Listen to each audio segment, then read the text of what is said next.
What's up? It is Friday, September 8th, 2023. You already know. Pause the screen, and then I'm going to keep moving forward. But you need to pause the screen, get this written in your agenda. All right, peace. I'm moving forward. Um, so interacting objects. I actually believe we talked about this last time. So these are objects that affect one another. So and I think, yeah, we did talk about this last time. But again, it's just this idea of once an object interacts with another one, now that something happens there, and we're gonna get a name for what that is. Most of you guys would think of like a word like collide or collision, right? But yes, so if you look right here on these bowling pins, we would call these interacting objects, right? So the bowling ball is interacting with the pins. The pins are not in motion at the beginning, but then the bowling ball comes in motion, and the pins actually begin to go in motion because they are moving from one position to another. Again, what we call these interacting objects. Or like when we were playing the game, right? We would say, oh, well, the hand and the dice, those are interacting objects. Or the rook and the game board, those objects are interacting, right? So again, it's objects that affect one another, and this is typically going to be we're talking about like direct effect on one another. Okay, so I'm not sure if we talked about this one, but if we did not, okay, a force is a push or a pull. And I will say this, if you're like, oh, it went too fast, go back and pause that, get that note in your journal. We're on to another note, okay? So again, a force is a push, and I would recommend that you do this, or pull, because that will help you to like establish that in your brain. Again, a force is a push or a pull, right? And this can change the motion of an object. It does not always mean it will change the motion of an object. So if you've ever tried to push a car by yourself, you can exert a force on the car, but that doesn't necessarily mean that it's enough force or a large enough force. And the word we would use for when we're measuring forces is called magnitude. So the magnitude of the force might not be enough to begin to put that object in motion due to the fact that the object, right, has too much mass, and that mass is being pulled down by what? Gravity, right? So now we're trying to put together all these things. And since gravity is able to push down on that mass, then you might not be able to exert a force in order to push it, right? Or pull it, right? So again, a force is a push or pull. I do want to point out, make sure that you write out this entire note, and then draw the best you can. Yes, you can use stick figures, but draw the best you can. Also draw these arrows. These are going to come into play when we do the lab.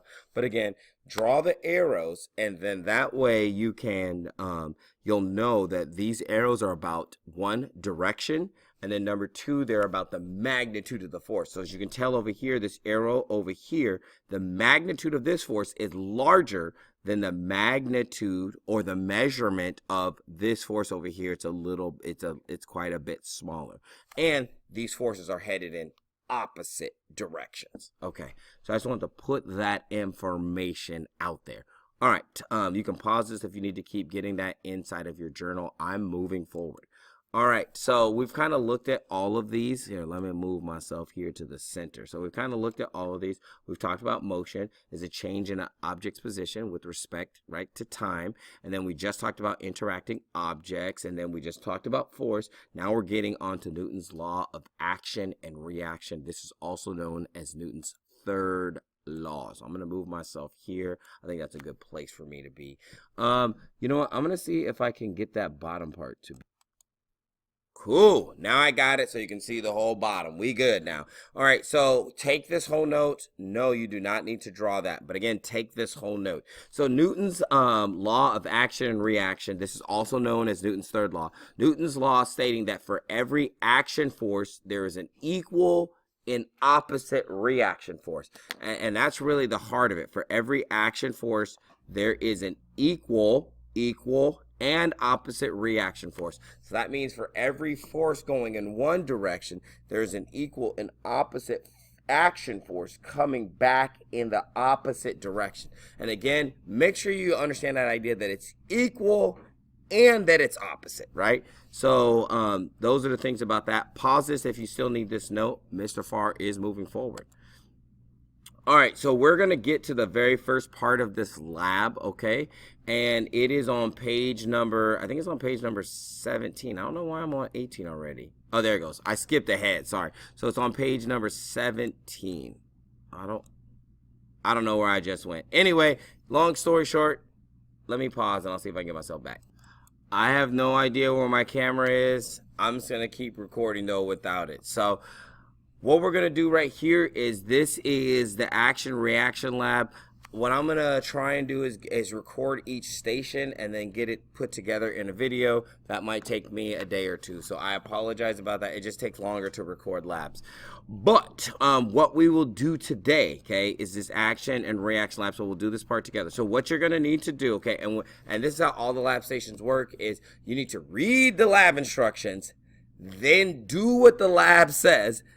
So we're going to read all these right here. Then we're going to do what the lab says. And then we're going to go ahead and write in the observations, right, that are right here.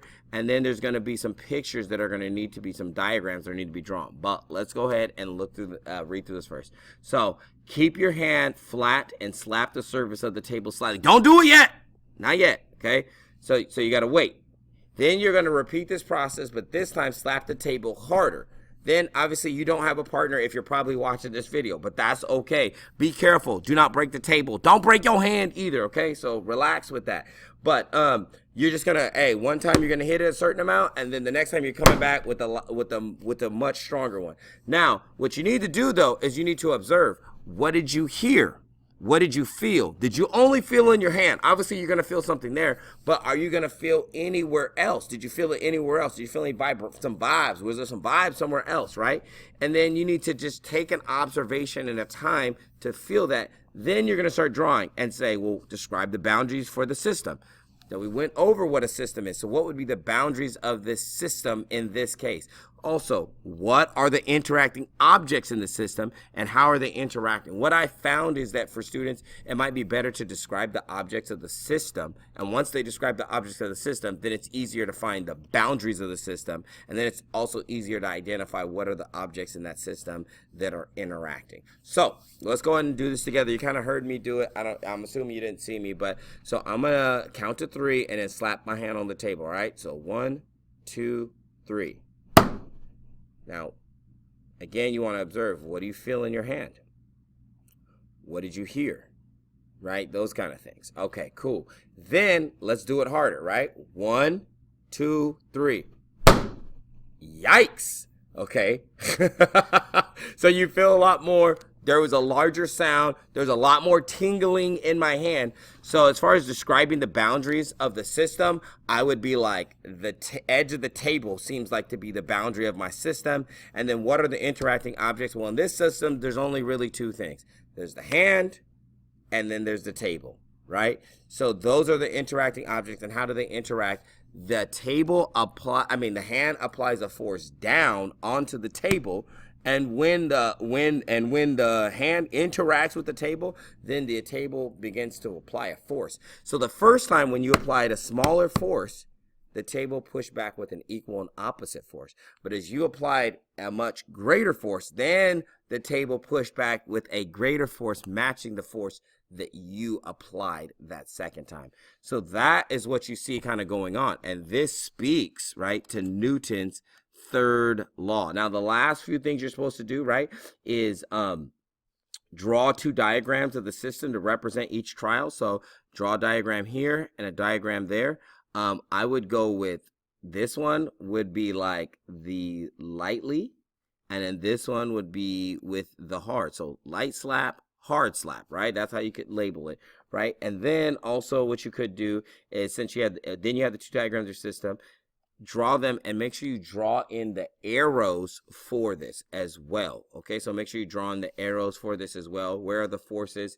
The force in the light slap may not be the same as the force in the harder slap. Okay, and then the next thing you're gonna do is title the diagrams, which we kind of already did that. Light slap, hard slap, and then here we go. Under diagrams, write one statement that summarizes the evidence. So make sure that you write something here, right? Or you could write it up here, not a big deal. Either place is fine.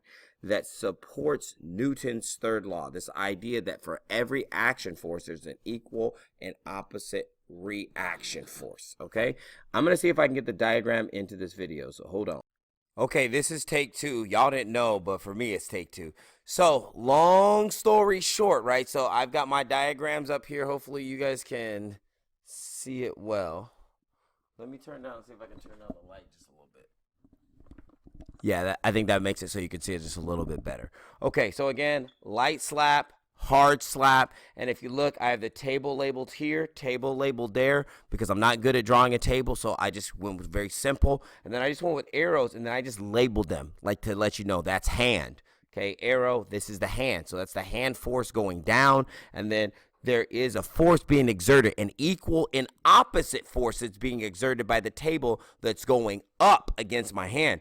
And when I did the light slap, right, like when I did the light slap, plop, I felt a little bit. It felt a little tingly, and I felt a force, but not nearly to the same magnitude that when I used a larger force coming down, then I felt a larger force back against my hand. I felt more tingles, more pain, right? And I heard a larger sound as well, and I felt some more vibrations, like by my feet and by the whole actual table itself.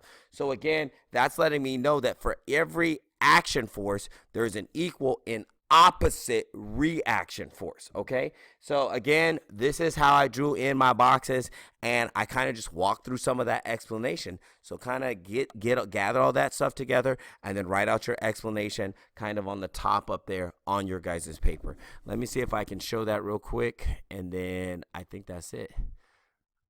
Oh, maybe I can't. Hold on. Can I? Oh, can it be that was all so simple then? There it goes. Okay.